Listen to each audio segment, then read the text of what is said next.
S, வீடு, schools, hotels, store room இங்கெல்லாம் partition wall கட்டணும்னாலும் இப்போ பில்டிங் போனஸோட first choice Renocon Rapid Wall Panels.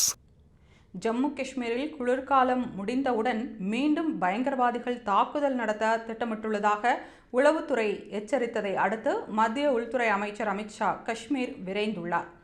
சென்ற ஆண்டு ஏப்ரல் மாதம் ஜம்மு காஷ்மீரின் பெஹல்காம் பகுதியில் இருக்கும் பைசரன் பள்ளத்தாக்கு பகுதியில் சுற்றுலா பயணிகள் மீது பயங்கரவாதிகள் தாக்குதல் நடத்தினர். இதில் 26 பேர் கொல்லப்பட்டனர். அந்த தாக்குதலுக்கு பதிலடி கொடுக்கும் விதமாக ஆபரேஷன் சிந்தூர் நடவடிக்கையை இந்தியா மேற்கொண்டது.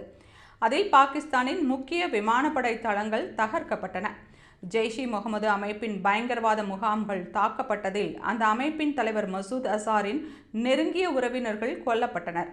இந்தியா மேற்கொண்ட ஆபரேஷன் மகாதேவ் நடவடிக்கையால் பெஹல்காம் தாக்குதலில் ஈடுபட்ட பயங்கரவாதிகள் சுட்டுக் கொல்லப்பட்டனர். ஜம்மு காஷ்மீரில் இப்போது கடும் குளிர் நிலவுகிறது. அது பிப்ரவரி இறுதி வரை நீடிக்கும் என்று கூறப்படுகிறது.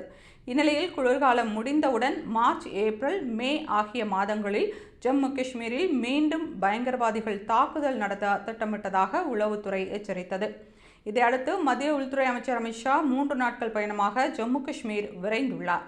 துணைநிலை ஆளுநர், முதல்வர், பாதுகாப்பு படைகள் மற்றும் உளவுத்துறை அதிகாரிகள் பங்கேற்கும் உயர்நிலை கூட்டம் அமித்ஷா தலைமையில் நடக்கிறது. மேலும் பாகிஸ்தானின் எல்லையோர பகுதிகளுக்கு நேரடியாகவே செல்லும் அமித்ஷா அங்கு மேற்கொள்ளப்பட்டிருக்கும் பாதுகாப்பு பணிகளை பார்வையிடுகிறார். உளவுத்துறையின் எச்சரிக்கையால் தீவிர கண்காணிப்பில் பாதுகாப்பு படையினர் ஈடுபட்டுள்ளனர்.